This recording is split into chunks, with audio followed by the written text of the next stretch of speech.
Usually when we talk about a medical diagnosis, there's this expectation of clinical precision. Right, like an exact science. Yeah, exactly. Like you break your arm, the doctor takes an x-ray, and you just see that jagged white line against the black background. It's completely visible. The fracture is just undeniable. Undeniable. And the doctor just, taps the screen. There's a clear protocol for fixing it. Which offers a tremendous amount of psychological comfort, honestly. We Yeah. really crave that kind of clear categorization, broken or whole. Right, broken or whole. But I mean, step into the realm of diagnosing a whole society, like a culture or a collective human soul, and that x-ray machine just shatters. Oh, completely. It's useless. Yeah, because we're looking at a diagnostic landscape where the fractures aren't, physical lines. They're these invisible ruptures in trust, in shared meaning, Yeah. in the social contract itself. And that is a very murky terrain to navigate.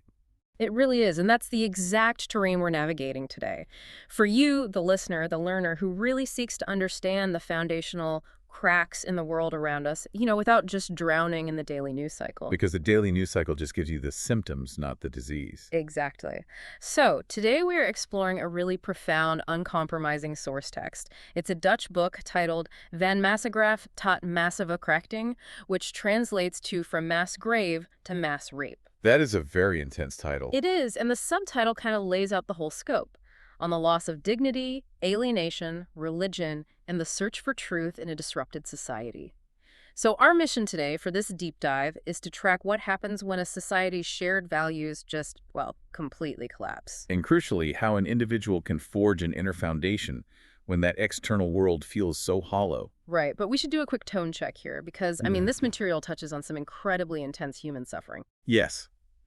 It requires looking directly into some of the darkest corners of human behavior. The author isn't offering, a light political critique. This is an existential dissection. So we are going to be wading into some deep ideological crossfires. We are. And just as a disclaimer for our listeners, our role here is to impartially dismantle and examine these perspectives. We are analyzing these deeply charged cultural symptoms to understand the philosophical crisis, entirely independent of any political allegiance.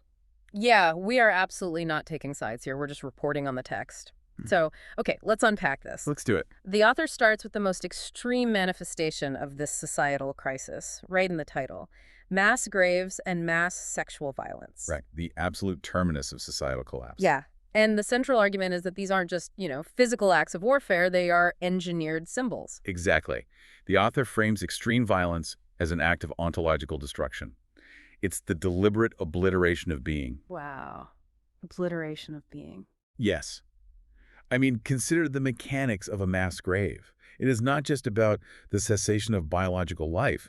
It's this ultimate logistical effort to erase memory, identity, and dignity in a single stroke. Because you're taking people with names and histories. And you are compacting them into anonymous matter. It is a mathematical reduction of humanity to a zero. The purpose isn't just death, right? The purpose is the message that these people never mattered at all. It's the total weaponization of anonymity. Precisely. And the text parallels this with mass sexual violence. Historically, in geopolitical conflicts, rape is utilized as a weapon of war.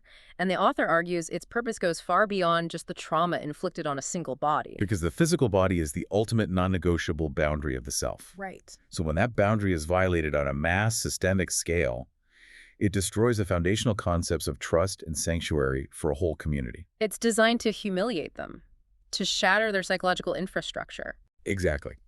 The psychological message transmitted to the victims and to anyone who loves them is that you possess nothing that we cannot take.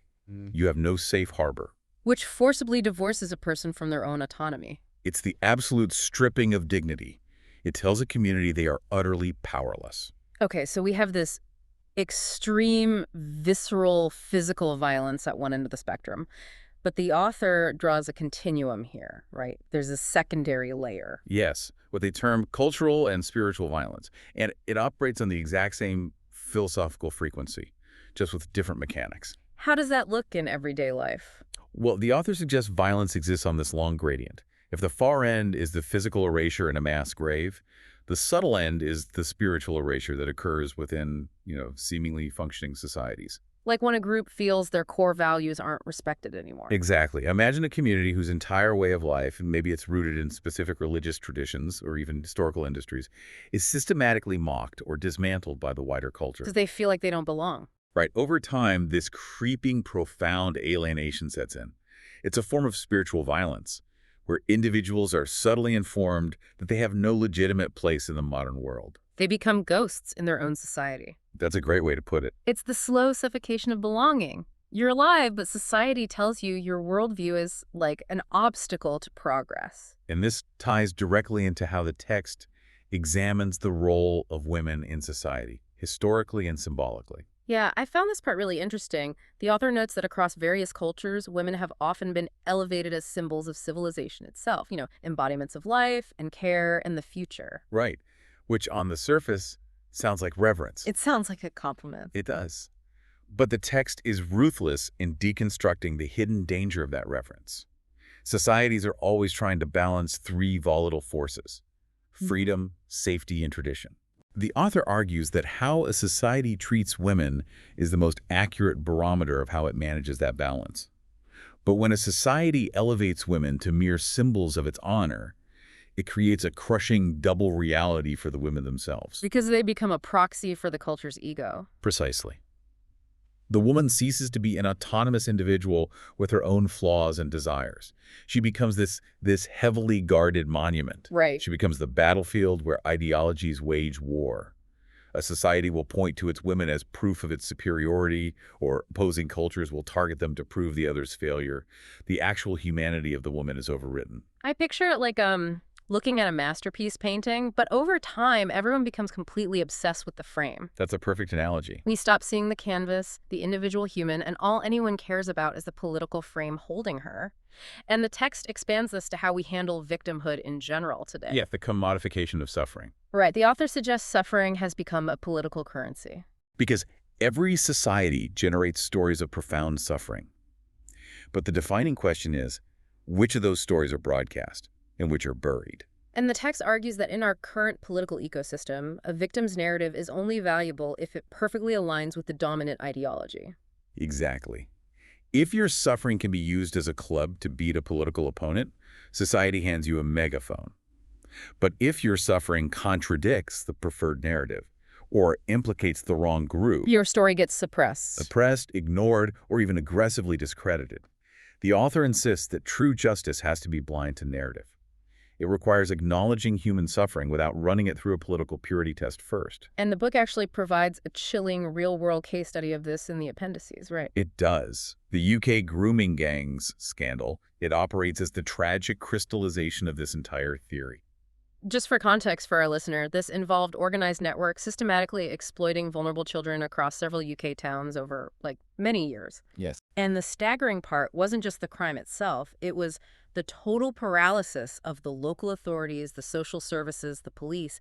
They repeatedly failed to intervene despite overwhelming evidence. Right. And the author uses this catastrophe to demonstrate what happens when institutional self-preservation, supersedes the fundamental duty to protect life. Because they were afraid of the optics. Exactly. The analysis suggests these agencies froze because the demographics of the perpetrators and the social class of the victims created an incredibly uncomfortable political reality. So they just looked the other way. The fear of navigating a culturally sensitive conversation, the fear of media backlash, the fear of being labeled, all of these abstract bureaucratic anxieties outweighed the literal cries of vulnerable children. That is just horrifying. The system prioritized the safety of its own narrative over the safety of the citizens it was supposed to protect. It's a complete failure of the institutional mandate. I struggle to comprehend the psychological fallout of that on a societal level. When a core institution, like the police, fails that spectacularly due to sheer cowardice, how does the social contract even survive that? Honestly, it barely does. It exposes the terrifying reality that civilization is essentially a shared hallucination. A shared hallucination, wow. Yeah, we all agree to walk on this floor, trusting the joists will hold. But when an institution fails with that level of systemic negligence, the floor gives way. Right. The psychological shockwave is profound because individuals suddenly realize that if the worst happens, no one's coming. The cavalry isn't coming. No, The cavalry is busy managing public relations, and the natural human response to that realization is a deep, primal retreat. People retreat into paranoia, hyper-defensiveness, and eventually absolute ideologies. Because they're looking for safety anywhere they can find it. Exactly. When the moderate institutional middle proves it won't protect you, the extremist fringes step up and offer a highly seductive, rigid promise of order. Which naturally brings us to the next section. Because if those macro institutions are failing to protect the vulnerable, we look to the interpersonal structures that historically provided that protection. Yes, the breakdown of traditional roles. Right, and this leads into a massive, highly contentious area of the text, the crisis of masculinity. The author approaches this by conducting a functional analysis of what traditional masculinity was actually designed to do. Like its utility. Right.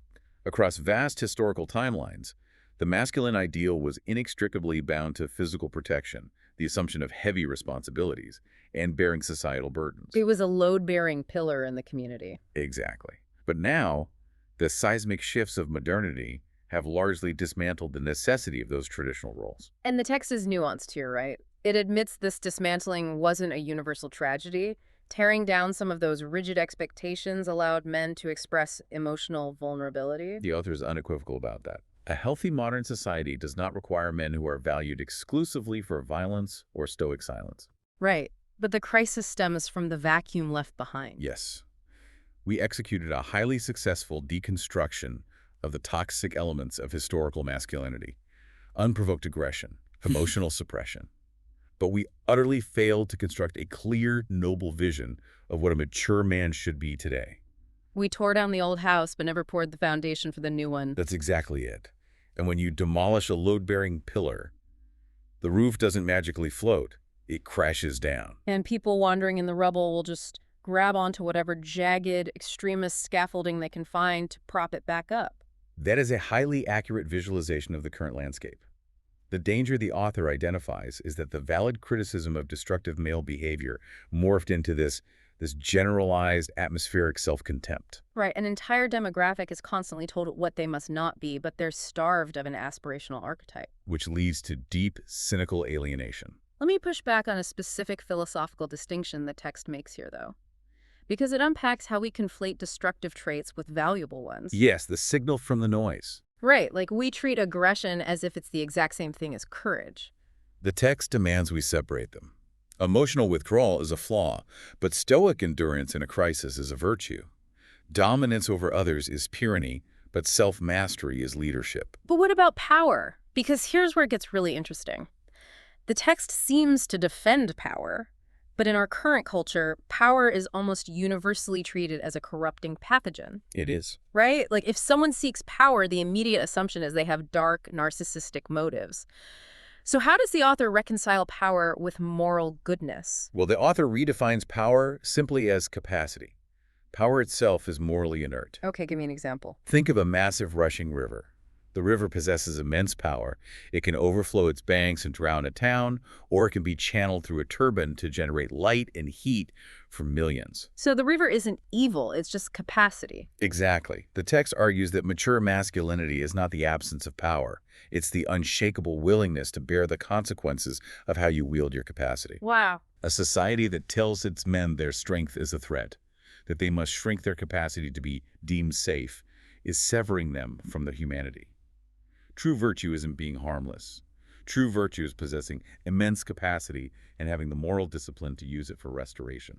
Which brings us to the author's exploration of the fatherless society. And they mean this both literally and symbolically, right? Yes. Archetypally, the father figure represents the imposition of order, boundaries, and the transmission of wisdom to the youth. So when a society is drained of those symbolic fathers, the disruption is staggering. Especially for the youth. Hmm. They are stripped of traditional sense-making structures. The tight-knit communities are gone, religious frameworks are hollowed out. They're essentially wandering in a desert looking for any landmark. And that explains the magnetic pull of extreme online communities.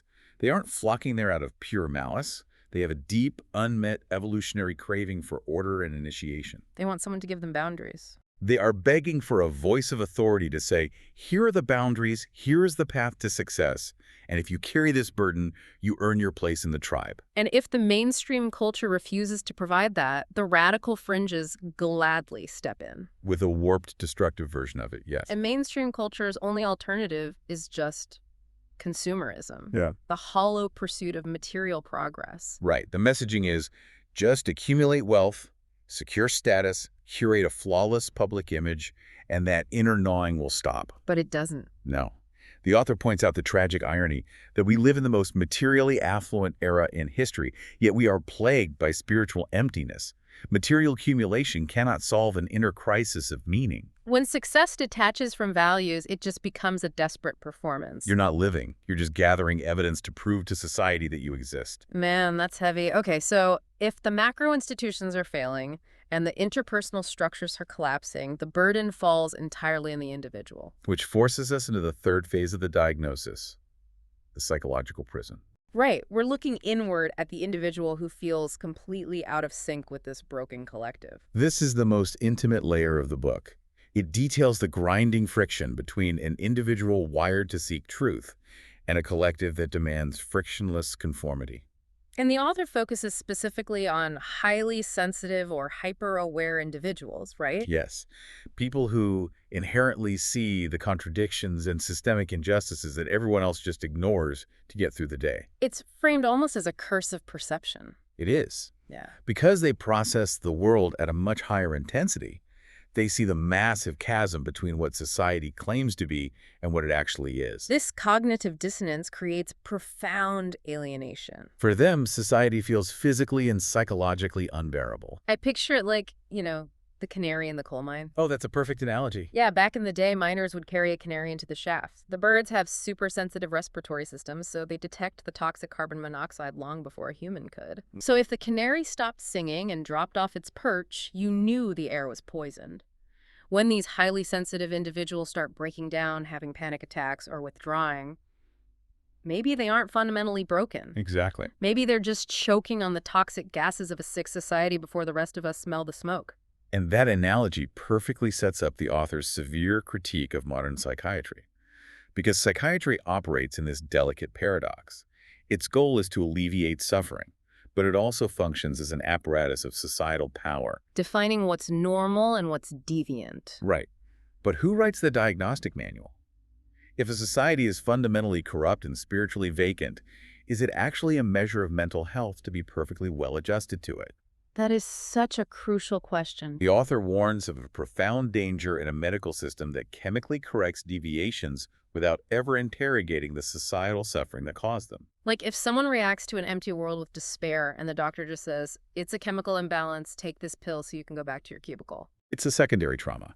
It tells the individual their clear perception of reality is just a hallucination. The author writes that the ultimate human agony is having your inner reality dismissed. You get locked in a psychological prison where you doubt your own sanity. But the author doesn't just coddle the rebel here. There is a stark warning. The text explores the archetype of the martyr of truth. The messenger who refuses to conform. Yes, like Socrates. He possessed the courage to ask uncomfortable questions that expose the elite, which ultimately got him executed. The true martyr is compelled to speak out. But there is a terrifying trap. Right, because where is the line between validly rejecting a sick society and just drowning in your own bitterness? I've seen people start with a righteous cause, but over time their whole personality calcifies. They just become a vessel of anger. The dark shadow of the martyr of truth is that righteous self-sacrifice seamlessly morphs into bitter self-destruction. If you make rebellion your entire identity, you forget how to live. You lose the capacity for joy and love. You become so fixated on the monster you're fighting that you take on the monster's rigidity. The text brings in Viktor Frankl here. He deduced that while we can't control the horrors inflicted upon us, our ultimate freedom is our conscious choice of attitude. You have to have the courage to stand against the mob, but the humility to admit your own flaws. If you incinerate your own humanity in the pursuit of truth, the truth you find will be entirely hollow. So if you're that canary in the coal mine, and you realize that identifying entirely with your rebellion will turn you into a monster, where do you anchor yourself? This leads into the spiritual frameworks the text uses, the spiritual battle between rebellion and redemption. And the author uses some really heavy archetypes here, like the Antichrist. But we need to strip away the Hollywood horror movie stuff, right? Yes, absolutely. The author doesn't frame the Antichrist as a demonic entity or even as hatred of religion. It's defined as the spirit of rebellion against hypocrisy. It's that visceral disgust you feel when the mask slips. Exactly. It is the mirror violently held up to institutions that have lost their spiritual mandate. Like an institution preaching love but practicing greed. Right. To be anti in this sense isn't mindless destruction. It's the necessary act of standing in opposition to a fraudulent reality. And the text utilizes two massive archetypes to chart the paths forward from that realization: Lucifer and Christ. Let's look at the Luciferian path first. The literal translation of Lucifer is the light bringer. It's the archetype of pure intellect, ultimate knowledge, and rebellion. It's the human intellect demanding to know why, pushing past boundaries. And the author acknowledges this Luciferian spark is vital for progress. We need rebellion to break out of corrupt systems. But there's a fatal flaw if you stop there, right? A catastrophic flaw. Yeah. The Luciferian path demonstrates that pure intellect devoid of wisdom inevitably metastasizes into supreme arrogance, You start believing you're superior to everyone trapped in the system. which leads to terrifying self-imposed isolation. You view yourself as the sole enlightened entity in a world of sheep. Your light becomes so searing, it burns away anyone who tries to get close. You end up intellectually supreme, but entirely alone in the dark. And the author parallels this with Friedrich Nietzsche. Nietzsche declared the death of God, the collapse of absolute moral frameworks. Right. He stared into the abyss of what happens when the old values die. If humans elevate themselves above all values, becoming their own gods, the peak of the Luciferian extreme, it doesn't result in utopia. It results in nihilistic vertigo. Because if you deconstruct every structure, you end up standing in ruins with nothing to hold on to. You've torn down the prison, but you have no materials to build a home. Wow. And this is where the author contrasts it with the archetype of Christ. Yes, where Lucifer represents the arrogant ascent of the ego, Christ represents the radical descent of the ego and the selfless giving of love. It's a complete inversion of how the world understands power. Totally inverted. Worldly power asks, how can I conquer this environment? The Christ archetype asks, what am I willing to surrender? It's about restoration, radical self-sacrifice. And the impossible act of forgiveness. It's the profound strength required to absorb immense suffering without reflecting it back into the world, prioritizing love over the annihilation of your enemies. So synthesizing this for our listener, the highly sensitive rebel who clearly sees the hypocrisy, what does this spiritual blueprint tell them? It tells them their rebellion is only half the equation. You can use the Luciferian spark to tear down the corrupt system. That's the necessary anti-phase. But you can't build a life in the ashes. Exactly. You can't sustain a soul by simply being against things forever. You need a transcendent value to stand for. The Christ archetype provides the blueprint, a foundation of grace, service, and connection. If your rebellion doesn't yield to love, it just becomes a new tyranny. Precisely. That pivot from destruction to creation is so crucial. And that brings us to the final horizon of the text, rebuilding from within. Yes, the ground floor of practical reality. Because we've diagnosed the systemic rot, we've looked at the psychological toll. But if the outside world is thoroughly broken, how does the individual actually survive? The author calls this phase the death of the outside world. What does that mean, exactly? It's that profound moment of total disillusionment. The exact moment you look around and realize the societal engine is running on fumes. Your career is just trading hours for survival, relationships are transactional, public discourse is a gladiator match. It's the chilling realization that there are no adults in the room. The system cannot save us. And the terror of that realization forces the ultimate question. What do you do when the external scaffolding collapses?